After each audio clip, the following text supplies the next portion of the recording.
Jemaat yang dikasihi oleh Tuhan Yesus Kristus, di hari Minggu ini mari kita bersama-sama bersekutu, memuji dan memuliakan Tuhan dengan sepenuhnya percaya kepadanya di dalam situasi yang tampak sia-sia.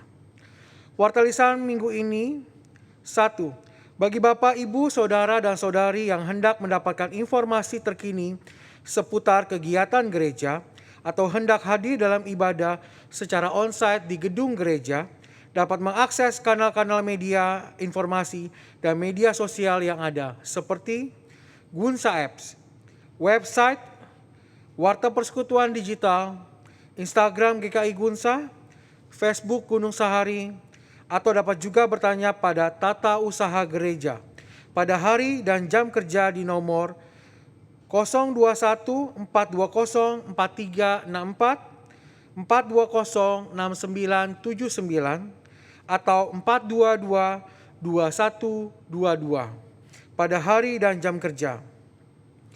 Pendaftaran ibadah onsite dibuka setiap hari Kamis sampai dengan Sabtu pukul 13.00 atau sampai dengan kuota terpenuhi. 2. Mulai 24 April 2022, Majelis Jemaat akan menyelenggarakan 2 kali ibadah secara onsite, yakni ibadah pukul 8 hanya onsite atau paralel dengan ibadah online yang disiarkan melalui hasil rekaman. Ibadah pukul 10.30 yang diselenggarakan secara hybrid, onsite dan live streaming.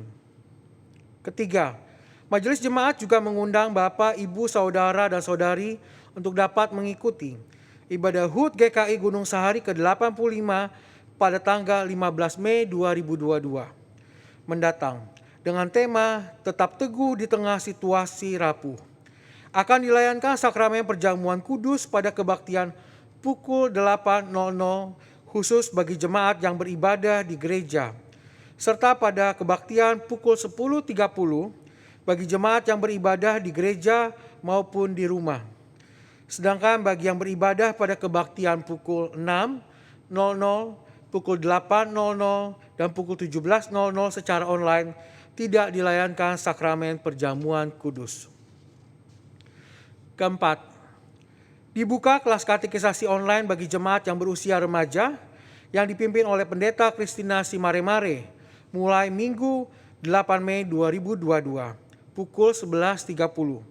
Bagi saudara-saudari yang berminat, silakan menghubungi Tata Usaha GKI Gunung Sahari. Tema ibadah minggu ini adalah Percaya di Situasi yang Tampak Sia-sia yang dipimpin oleh Pendeta Mary Lopulalan Malau. Demikianlah warta lisan hari ini.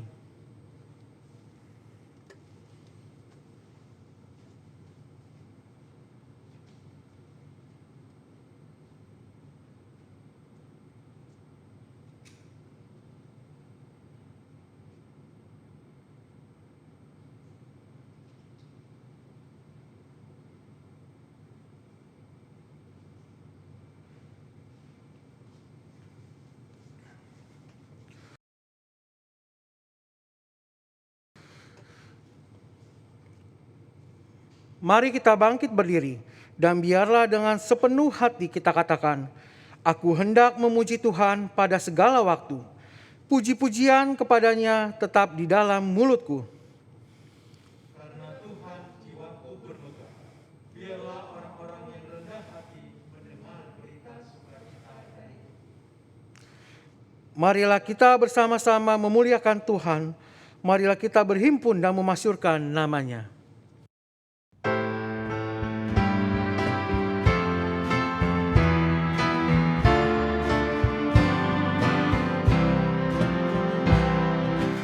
Suci, suci, suci, Tuhan Maha Kuasa, Dikau kami puji di pagi yang teduh.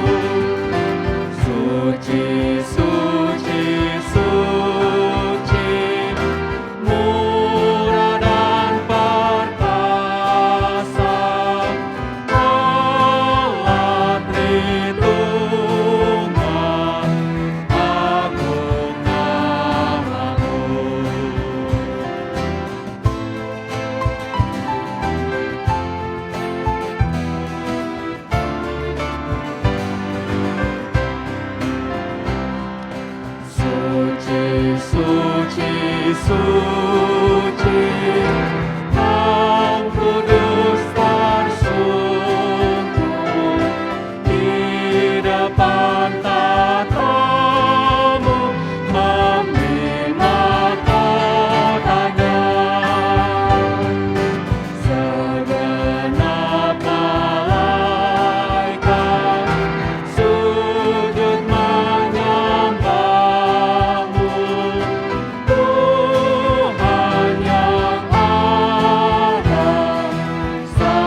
Kita memasuki kebaktian ini dengan pengakuan bahwa pertolongan kita datang dari Tuhan yang menciptakan langit, bumi, dan segala isinya. Amin.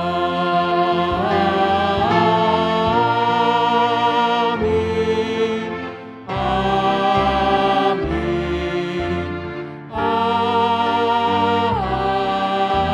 Amin. Kasih karunia dan damai sejahtera Tuhan menyertai setiap saudara. Dan menyertai saudara juga. Terima kasih, dipersilakan duduk. Jangan takut, percaya saja. Demikian Tuhan Yesus meminta kepala rumah ibadat saat menghadapi pergumulan hebat yang menguncang hidupnya. Untuk itu, jika Daniel telah memilih hanya percaya pada Allah saja di saat menghadapi ancaman Raja Nabukadnezar, lalu bagaimana dengan kita? Apakah kita juga seperti mereka yang tidak menjadi takut menghadapi persoalan hidup karena kita meletakkan pengharapan kepada Allah?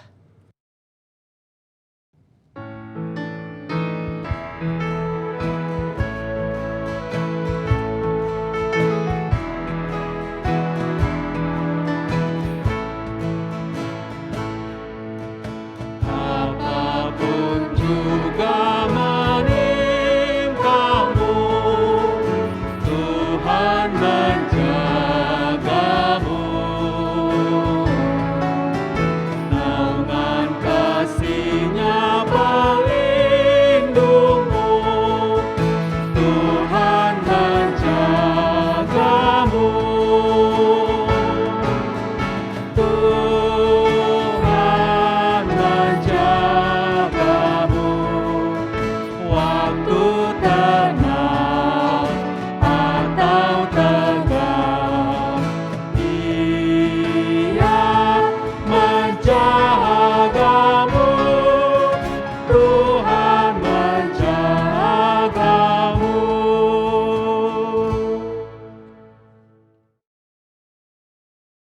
Mari kita berdoa.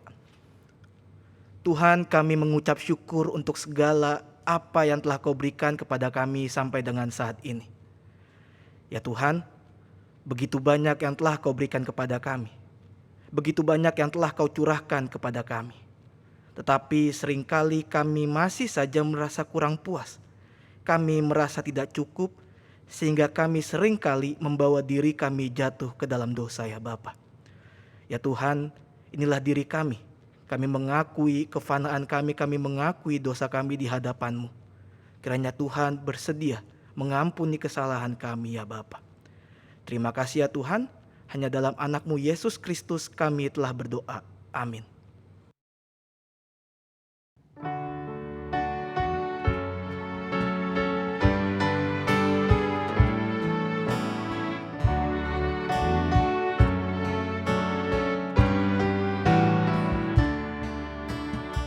Jikalau Tuhan tidak menjagaku dan tak menuntun, tak memimpinku, hidupku tak tentu dan langkahku sesat. Marilah ya Tuhan pimpin anak-Mu. Marilah ya Tuhan pimpin anak-Mu.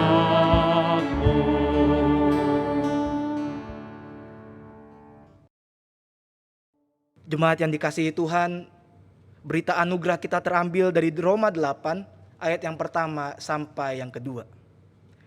Demikianlah sekarang tidak ada penghukuman bagi mereka yang ada di dalam Kristus Yesus.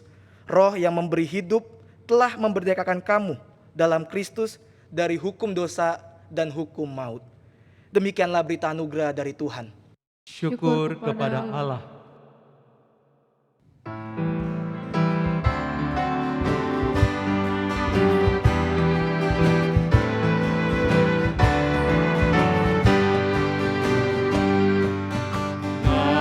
Dalam lautan yang telah terancam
Sebelum kita membaca dan merenungkan kebenaran firman Tuhan, mari kita bersatu hati meminta pimpinan Roh Kudus di dalam doa.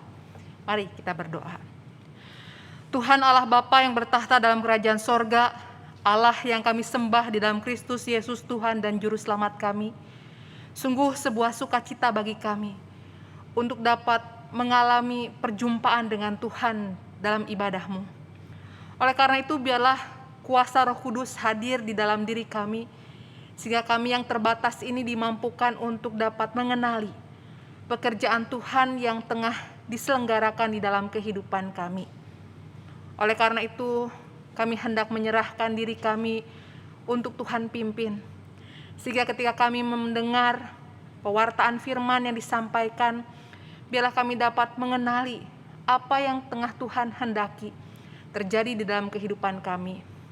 Dan oleh karena itu, biarlah kiranya kami dapat menjadi pelaku firman yang setia, sehingga kehidupan kami berkenan di hadapan Tuhan. Kami mohonkan, biarlah kiranya oleh karena itu Tuhan juga memimpin hamba-Mu, sehingga Dia menyampaikan segala kebenaran yang berasal daripadamu. Dan oleh karena itu, biarlah iman kami disegarkan, diteguhkan, dikuatkan, hingga kehidupan kami membawa kemuliaan nama Tuhan. Hanya di dalam nama Tuhan kami Yesus Kristus, kami berdoa. Amin. Injil Yohanes pasal 21 ayat 1 sampai 12 bersaksi kepada kita demikian. Kemudian Yesus menampakkan diri lagi kepada murid-muridnya di pantai Danau Tiberias. Dan ia menampakkan diri sebagai berikut. Di pantai itu berkumpul Simon Petrus, Thomas yang disebut Didimus, Natanael dari Kana yang di Galilea, anak-anak Zebedeus, dan 2 orang muridnya yang lain. Kata Simon Petrus kepada mereka, "Aku pergi menangkap ikan." Kata mereka kepadanya, "Kami pergi juga dengan engkau." Mereka berangkat lalu naik ke perahu. Tetapi malam itu mereka tidak menangkap apa-apa. Ketika hari mulai siang, Yesus berdiri di pantai. Akan tetapi murid-murid itu tidak tahu bahwa itu adalah Yesus. Kata Yesus kepada mereka, "Hai anak-anak, adakah kamu mempunyai lauk pauk?" Jawab mereka, "Tidak ada." Maka kata Yesus kepada mereka, "Tebarkanlah jalamu di sebelah kanan perahu, maka akan kamu peroleh." Lalu mereka menebarkannya, dan mereka tidak dapat menariknya lagi karena banyaknya ikan. Maka murid yang dikasihi Yesus itu berkata kepada Petrus, "Itu Tuhan." Ketika Petrus mendengar bahwa itu adalah Tuhan, maka ia mengenakan pakaiannya sebab ia tidak berpakaian, lalu terjun ke dalam danau. Murid-murid yang lain datang dengan perahu karena mereka tidak jauh dari darat, hanya kira-kira 200 hasta saja, dan mereka menghela jala yang penuh ikan itu. Ketika mereka tiba di darat, mereka melihat api arang dan di atasnya ikan dan roti. Kata Yesus kepada mereka, "Bawalah beberapa ikan yang baru kamu tangkap itu." Simon Petrus naik ke perahu, lalu menghela jala itu ke darat, penuh ikan-ikan besar, 153 ekor banyaknya. Dan sungguh pun sebanyak itu, jala itu tidak koyak. Kata Yesus kepada mereka, "Marilah dan sarapanlah." Tidak ada di antara murid-murid itu yang berani bertanya kepadanya, "Siapakah engkau?" Sebab mereka tahu bahwa ia adalah Tuhan. Demikianlah firman Tuhan. Berbahagialah kita umat-Nya yang senantiasa dapat mendengar dan memelihara kebenarannya. Haleluya.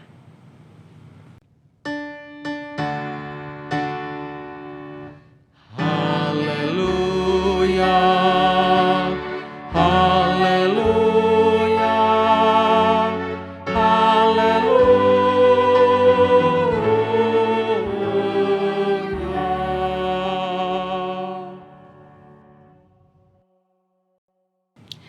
Saudara, pernahkah Anda mendengar orang mengatakan kepada dirimu, "Jangan bermimpi, sebab harapanmu itu tidak realistis"? Mungkin ada di antara kita yang belum pernah mendengarnya. Tetapi mungkin juga ada di antara kita pernah menerima perkataan semacam itu di waktu yang lampau. Saudara, mungkin peristiwa itu sudah lama, akan tetapi pada umumnya orang sulit untuk melupakan peristiwa semacam itu. Karena sekalipun terdengar logis dan realistis, akan tetapi perkataan semacam itu biasanya menimbulkan luka karena sangat tidak berperasaan.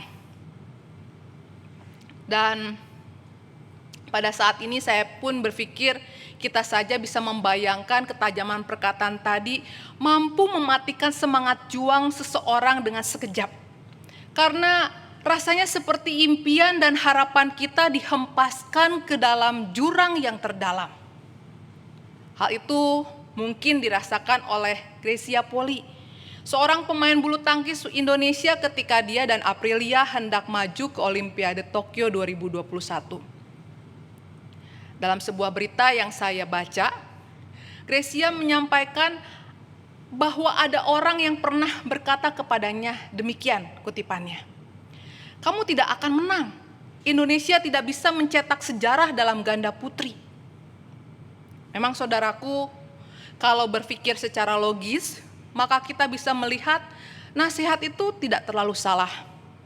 Sebab di sini dikatakan bahwa Olimpiade Tokyo adalah pertandingan ketiga bagi Grecia, yang artinya 2 kali Olimpiade lalu ia tidak bisa meraih mimpinya. Apalagi jelas-jelas negara lain seperti Cina, Korea dikenal kuat di sektor ganda putri. Hingga secara hitung-hitungan di atas kertas, tidaklah mungkin bagi Grecia dan Aprilia mampu menjadi pemenang.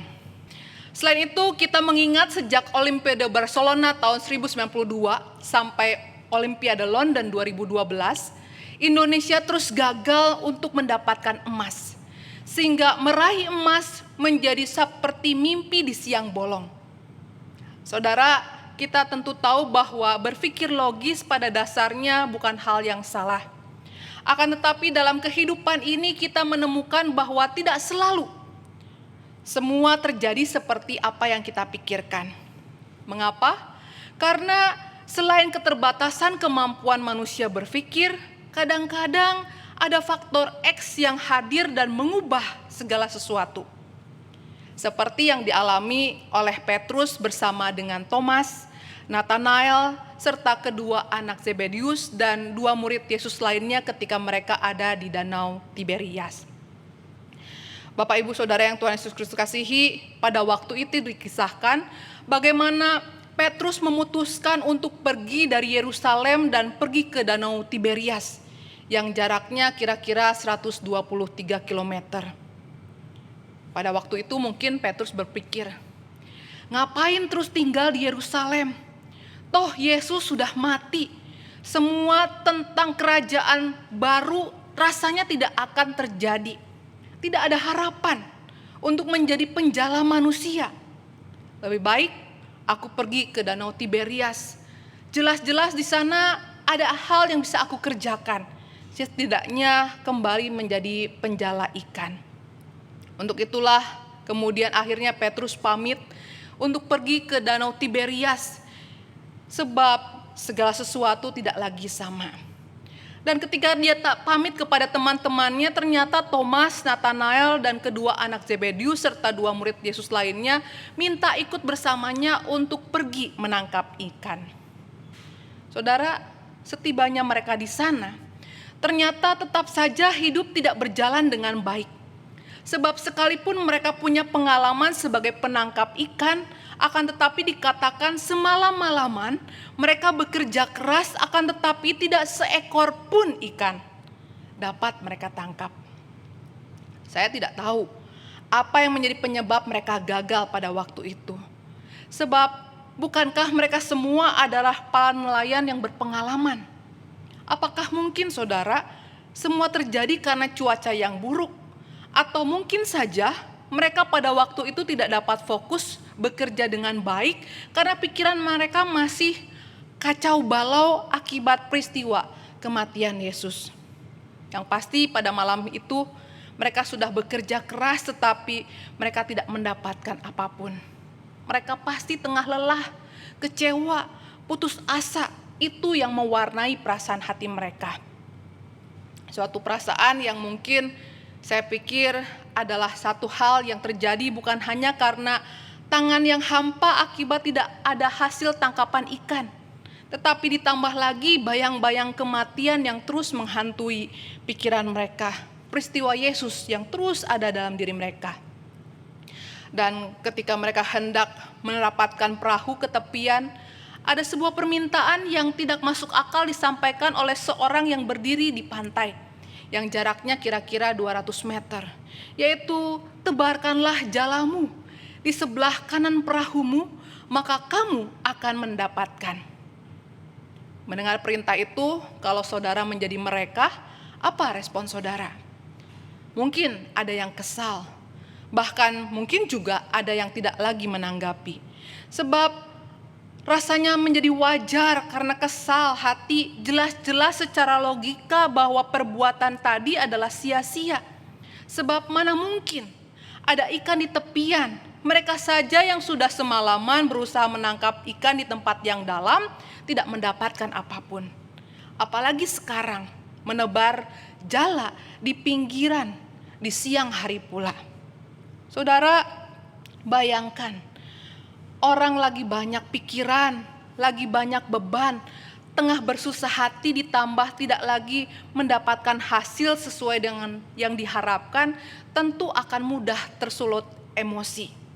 Apalagi perintah itu disampaikan oleh orang yang tidak kita kenal. So tahu banget sih, mungkin itu yang kita pikirkan. Nyuruh-nyuruh orang melemparkan jala ke tempat yang gak mungkin ada ikannya. Logis kalau kita berpikir seperti itu. Akan tetapi ternyata saudaraku, dalam Alkitab kita melihat mereka tidak seperti pikiran tadi. Sekalipun lelah, sekalipun nampak tidak logis apa yang diminta, tetapi mereka tetap mengambil kesempatan untuk mencobanya. Saat membaca kesaksian ini, saya menduga-duga apa yang menjadi penyebab mereka tetap melakukan itu semua. Apakah karena mereka tengah ada di atas danau Tiberias yang kata orang artinya adalah good vision atau optimis atau harapan? Entahlah. Yang pasti sekalipun demikian dikatakan, sekalipun mungkin banyak orang cenderung untuk menolak perintah itu, tetapi murid-murid Yesus tadi tetap menebarkan jalannya. Yang pasti di sini dikatakan Injil bersaksi bagaimana Petrus, Thomas, Nathanael dan kedua anak Zebedius serta dua murid Yesus lainnya tetap melakukan apa yang nampaknya mungkin sia-sia. Di sini saudara kita bisa melihat bagaimana mereka nampak membuka dirinya untuk hadirnya faktor X, yaitu memberikan kesempatan Allah untuk berkarya di dalam kehidupan mereka. Saudara, membuka diri pada karya Tuhan adalah satu hal yang luar biasa. Sikap mental yang memberikan kesempatan mukjizat Tuhan untuk terjadi. Hal ini adalah satu hal yang rasanya bukan penting bagi mereka, tetapi juga penting bagi kita semua untuk kita miliki. Hal ini nampaknya juga dialami oleh Grecia tadi, pemain bulu tangkis Indonesia tadi. Sekalipun dikatakan Olimpiade Tokyo adalah olimpiade ketiga bagi dia, setelah 2 kali olimpiade sebelumnya gagal, tetapi ia tidak menyerah. Ia tetap melakukan yang terbaik dengan harapan hadirnya kemenangan. Dan itu nampaknya terjadi. Saudara, keterbukaan diri untuk tetap mencoba. Ketika kita mengalami kehidupan seolah tidak ada harapan, kita bisa lihat di sini dilakukan oleh Petrus bersama dengan teman-temannya. Begitu pula dengan Grecia dan Aprilia. Mereka membuka kesempatan bagi Allah untuk berkarya di dalam kehidupan mereka. Lihatlah bagaimana kemudian memang Allah berkarya di dalam kehidupan mereka. Petrus bersama dengan keenam temannya tidak dapat menarik kembali jalannya sebab banyaknya ikan yang tertangkap. Begitu pula dengan Grecia dan Aprilia yang ternyata berhasil meraih kemenangan yaitu meraih emas di Olimpiade Tokyo 2021.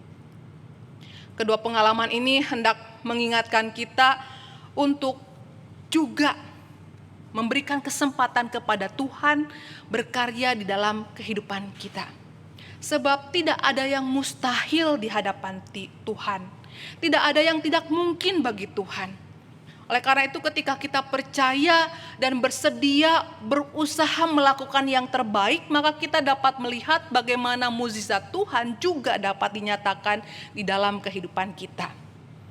Oleh karena itu saudara-saudaraku yang terkasih di dalam Tuhan Yesus Kristus, mari kita buang sikap mental yang pesimis, sikap mental yang gampang menyerah. Kita tidak boleh bersikap pesimis, tidak boleh bersikap menutup diri terhadap karya Tuhan. Sebab kita tidak pernah tahu berkat apa yang tengah Tuhan siapkan dalam kehidupan kita. Oleh karena itu, jangan menyerah. Tetaplah berusaha, tetaplah mendengar suara Tuhan yang membimbing kita dan mengarahkan kita pada satu hal yang baik. Maka engkau akan melihat hadirnya satu harapan, hadirnya kesempatan yang nyata dalam berkat Tuhan. Sebab Tuhan senantiasa hadir dalam kehidupan kita. Kembali kepada para murid. Saudara, kita bisa melihat banyaknya ikan yang tertangkap di jala tadi tentu membuat Petrus dan keenam murid Yesus tahu bahwa yang di hadapan mereka itu bukan orang biasa. Orang yang menyuruh mereka adalah orang yang punya kuasa. Dan pada saat itu kita bisa melihat bagaimana mata rohani mereka tercelikan. Sehingga murid yang dikasihi Tuhan mengatakan kepada Petrus, itu Tuhan. Mendengar hal itu langsung Injil bersaksi, Petrus mengenakan pakaiannya dan terjun ke danau hendak segera menjumpai Yesus yang telah bangkit. Saudara, kalau kita ingat, Petrus adalah orang yang telah terang-terangan menyangkal Yesus 3 kali dalam persidangan Yesus. Maka mungkin pada waktu itu kita bisa menduga bahwa Petrus bergegas menjumpai Yesus sebab ia ingin segera minta maaf kepada Yesus. Sehingga ia memilih berenang menghampiri Yesus karena dia tidak merasa bisa menunggu lebih lama lagi menjumpai Yesus. Sikap ini kembali menjadi sebuah hal yang mengingatkan kita untuk bisa kita teladani. Khususnya bagi kita yang menyadari betapa kita adalah orang-orang berdosa di hadapan Tuhan. Mari saudaraku datang kepada Tuhan. Jangan sembunyi dari rahmat kasih-Nya. Sebab jelas-jelas Tuhan datang menunggumu untuk datang dan menghampirinya. Saudara, dulu di depan arang Alkitab bersaksi bagaimana Petrus menyangkal Yesus. Tetapi kini dikatakan pada saat itu di Danau Tiberias, di depan arang juga tersedia lauk dan roti, di mana Yesus kemudian menyambut Petrus untuk memberikan sebuah jamuan makan. Peristiwa ini adalah sebuah peristiwa istimewa yang hendak ditunjukkan kepada kita semua bagaimana luar biasanya kasih Allah dinyatakan kepada orang berdosa. Sebab ternyata Tuhan itu bukan Tuhan yang mendendam. Tuhan adalah Tuhan yang senantiasa membuka tangan. Dia hadir untuk memberikan kesempatan perubahan terjadi dalam kehidupan orang berdosa. Lewat perjamuan makan yang disediakan tadi, yang disajikan oleh Tuhan Yesus tadi, kita bisa melihat di sini juga hadir kasih yang indah yang diwujudkan, seperti kasih seorang bapa kepada anak-anaknya, di mana Tuhan Yesus memperhatikan betapa lelah dan laparnya mereka, sehingga Dia memberikan penyegaran agar mereka kembali dikuatkan, agar mereka kembali memiliki kemampuan untuk menjalani kehidupan dengan semangat yang baru. Saudara-saudara yang Tuhan Yesus kasihi, pemberitaan tentang Yesus yang bangkit kali ini hendak mengingatkan kita semua untuk kembali bersemangat, untuk kembali bergiat, bangkit dan melakukan yang terbaik sebab kita tahu Tuhan bersama dengan kita. Dan ketika Tuhan hadir bersama dengan kita, tidak ada yang mustahil. Sebab Tuhan berkarya di dalam kehidupan kita. Oleh karena itu, kita tidak boleh pesimis. Kita tidak boleh hidup dengan meratapi tangis, meratapi nasib yang ada. Lihatlah bagaimana Tuhan hendak menyatakan berkat-Nya di tengah kehidupanmu.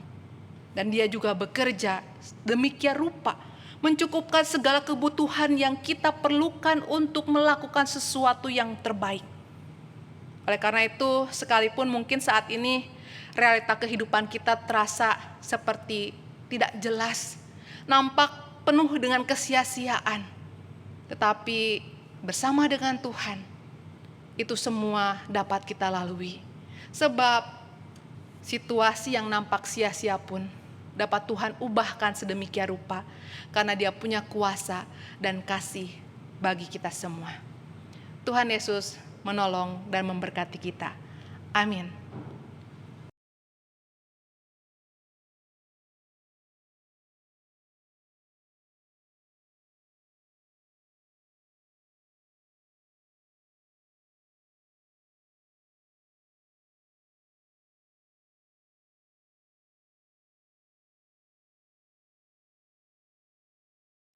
Bersama dengan gereja segala abad dan tempat, marilah kita mengikrarkan pengakuan iman kita sesuai dengan pengakuan iman rasuli.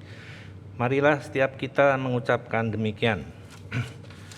Aku percaya kepada Allah, Bapa yang Maha Kuasa, Khalik langit dan bumi, dan kepada Yesus Kristus, Anak Tunggal Tuhan kita, yang dikandung daripada Roh Kudus, lahir dari anak darah Maria, yang menderita sengsara di bawah pemerintahan Pontius Pilatus, disalibkan, mati dan kuburkan, turun dalam kerajaan maut. Pada hari yang ketiga, bangkit pula dari antara orang mati, naik ke surga, duduk sebelah kanan Allah, Bapa yang Maha Kuasa. Dan dari sana Ia akan datang untuk menghakimi orang yang hidup dan yang mati. Aku percaya pada Roh Kudus, gereja yang kudus dan am, persekutuan orang kudus, pengampunan dosa, bangkitan orang mati, dan hidup yang kekal. Amin. Jemaat yang dikasihi Tuhan, marilah kita bersama menaikkan doa syafaat kita. Mari kita berdoa. Bapa kami yang bertata di dalam kehidupan kami mengucap syukur untuk firman yang telah kami dengarkan, di mana kami diajarkan untuk terus memiliki kepercayaan meskipun di dalam situasi yang tidak menguntungkan, di dalam situasi yang tidak mengenakan, di dalam situasi yang tampaknya sia-sia. Ya Tuhan, kiranya Engkau yang membantu kami agar kami bisa menghidupi firman-Mu itu di dalam keseharian kami. Kami berdoa ya Tuhan untuk segala program gereja yang telah direncanakan, agar semuanya bisa berjalan dengan baik, terutama untuk ibadah ulang tahun GKI Gunung Sahari tanggal 15 Mei 2022 mendatang. Kiranya Tuhan yang menyertai selalu setiap orang-orang yang terlibat di dalamnya, mulai dari hal yang terkecil hingga esensial, hingga pada hari hanya nanti bisa menampilkan apa yang terbaik ya Tuhan. Kami juga bersyukur ya Tuhan untuk segala keadaan yang baik saat ini, di mana kami saat ini sudah boleh beribadah secara onsite. Kami berdoa Tuhan untuk kedepannya seluruh kegiatan persekutuan juga bisa segera dimulai secara perlahan. Ya Tuhan, kami berdoa untuk program-program pemerintah yang mencoba mengatasi pemulihan ekonomi negara dan juga pendistribusian vaksin, baik yang basic dan juga yang booster, agar semuanya bisa berjalan dengan baik ya Tuhan. Kami berdoa ya Bapa untuk segala kehidupan kami saat ini. Kami berdoa ya Tuhan, mungkin saat ini kami sedang datang ke hadapan-Mu dalam pergumulan, dalam kebingungan dan juga dalam kesendirian kami. Kiranya Tuhan yang datang menolong dan membantu kami di dalam pergumulan kami ini ya Tuhan. Kami juga ya berdoa Tuhan untuk jemaat Tuhan yang saat ini mungkin sedang dalam keadaan sakit dan juga lemas. Kiranya tangan kasih Tuhan yang datang menyembuhkan dan memulihkan, agar jemaat Tuhan bisa kembali sehat dan juga bisa beraktivitas seperti sedia kala. Tuhan, kami berdoa untuk segala pekerjaan, pendidikan, dan juga kehidupan rumah tangga kami ini ya Bapa. Kiranya Tuhan yang terus menolong dan juga terus membantu kami di dalam kehidupan kami ya Bapa. Kami pun berdoa Tuhan untuk alam yang telah Kau sediakan kepada kami. Tetapi lama-kelamaan sudah mulai terkikis oleh karena keegoisan kami, oleh karena tingkah angkuh kami, dan juga oleh karena keserakahan kami. Sadarkan kami kembali Tuhan untuk merawat alam yang telah Kau berikan. Karena sejak semulanya Engkau mengingatkan kami untuk hidup berdampingan dan juga bukan untuk menggerusnya ya Tuhan. Inilah doa syafaat kami ya Tuhan, yang kami naikkan dan kami tutup dengan doa yang Tuhan ajarkan kepada kami. Bapa kami yang ada di sorga, dikuduskan nama-Mu. Datanglah kerajaan-Mu, jadilah kehendak-Mu di bumi seperti di sorga. Berikanlah kami pada hari ini makanan kami yang secukupnya. Dan ampunilah kami akan kesalahan kami, seperti kami juga mengampuni orang yang bersalah kepada kami. Dan janganlah membawa kami ke dalam pencobaan, tetapi lepaskanlah kami daripada yang jahat. Karena Engkau yang punya kerajaan dan kuasa dan kemuliaan sampai selama-lamanya. Amin.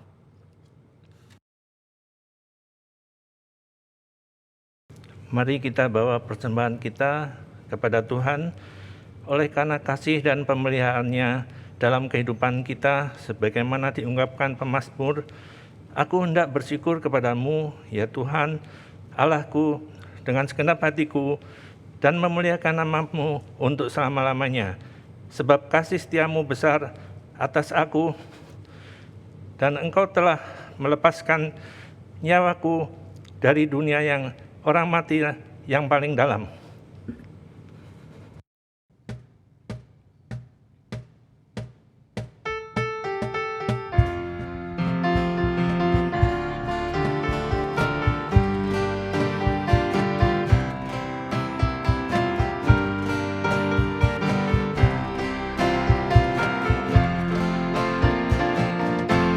Apalah arti ibadahmu kepada Tuhan,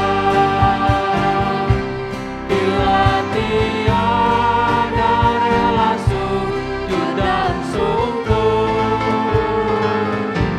Apalah arti ibadahmu kepada Tuhan, bila tiada hati tulus dan syukur? Ibadah sejati jadikanlah persembahan. Ibadah sejati kasihilah sesamamu. Ibadah sejati yang berkenan bagi Tuhan, jujur dan tulus, ibadah murni bagi Tuhan.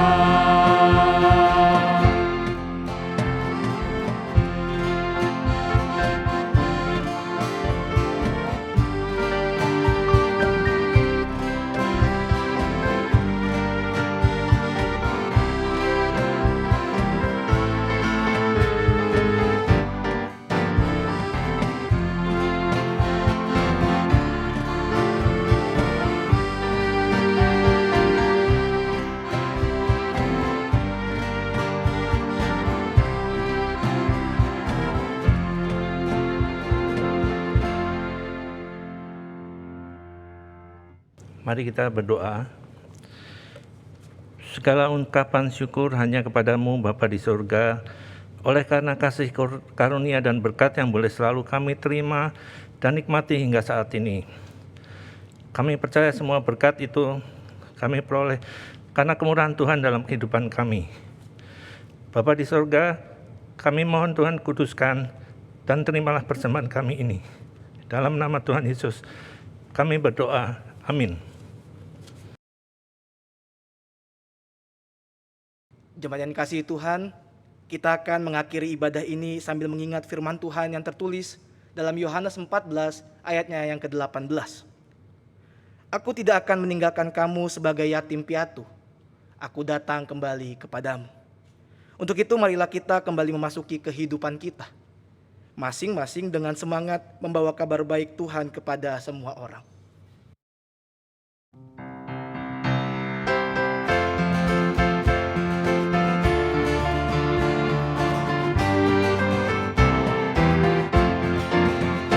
Marilah, marilah hai saudara, menyebarkan terang dunia.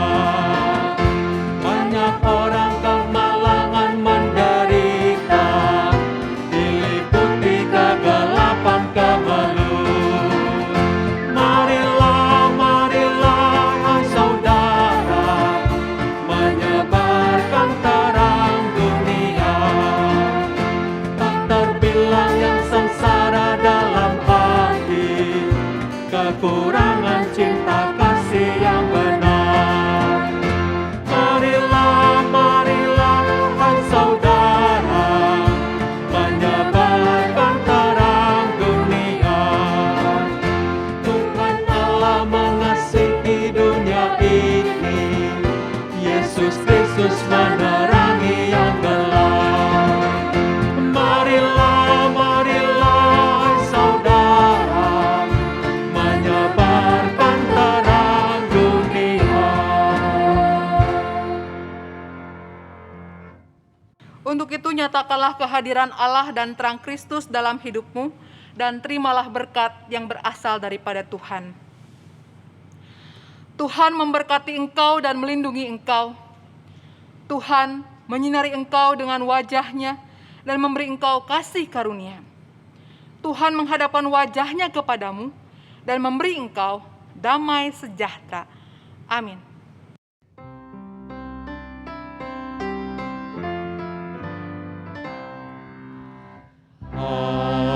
Haleluya, haleluya,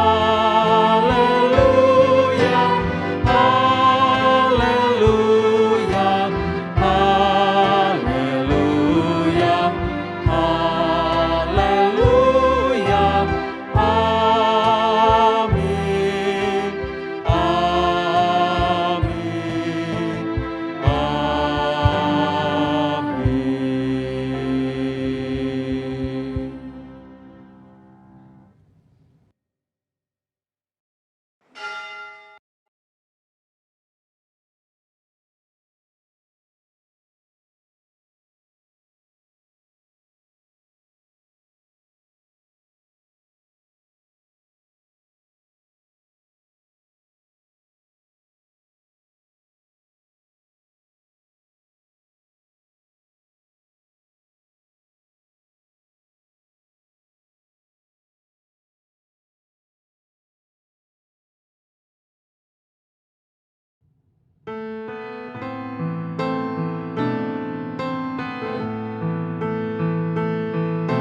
amin, amin, amin. Bu, lama-lama bosen juga ya di rumah, gak kemana-mana, bisa stres nanti kita ini. Lah, gak kemana-mana, gimana toh Pak E?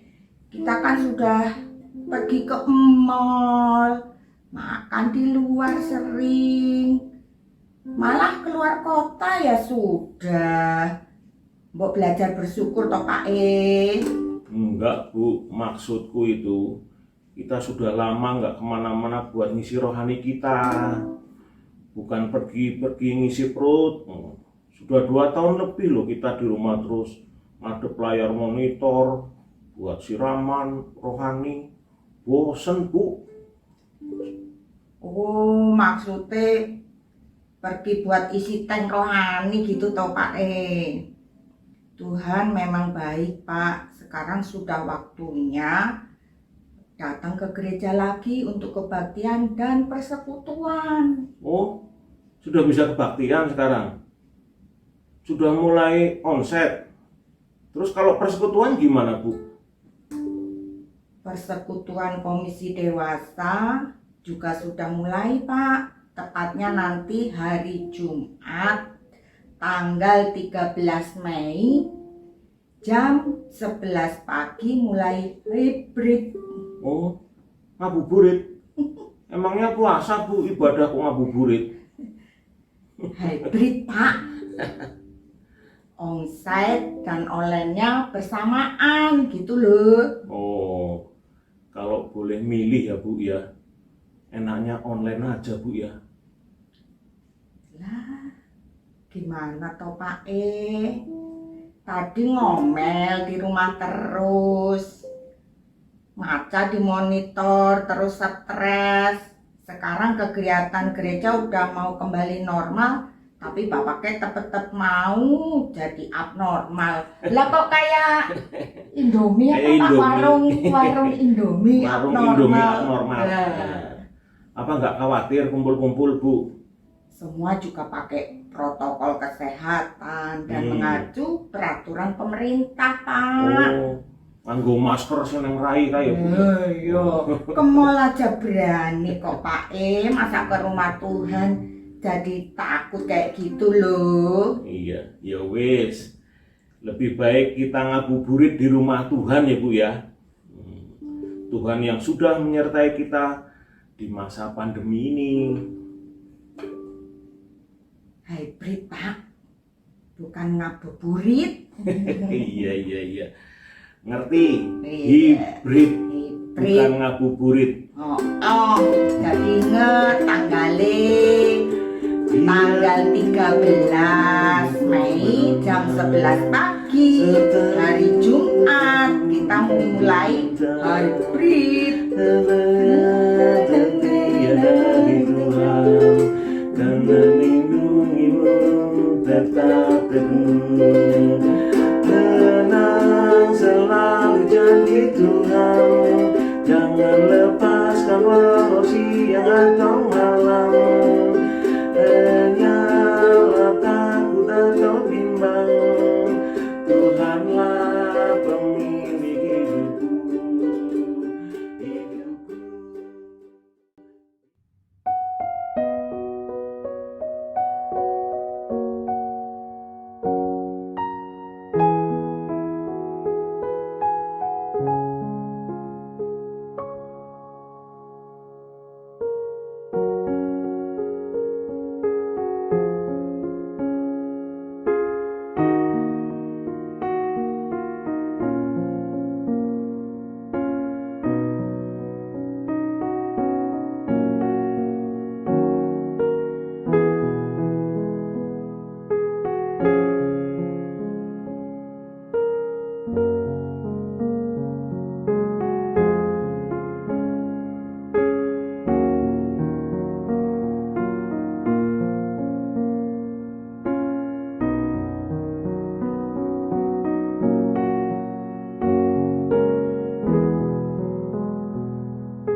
We satisfy your soul.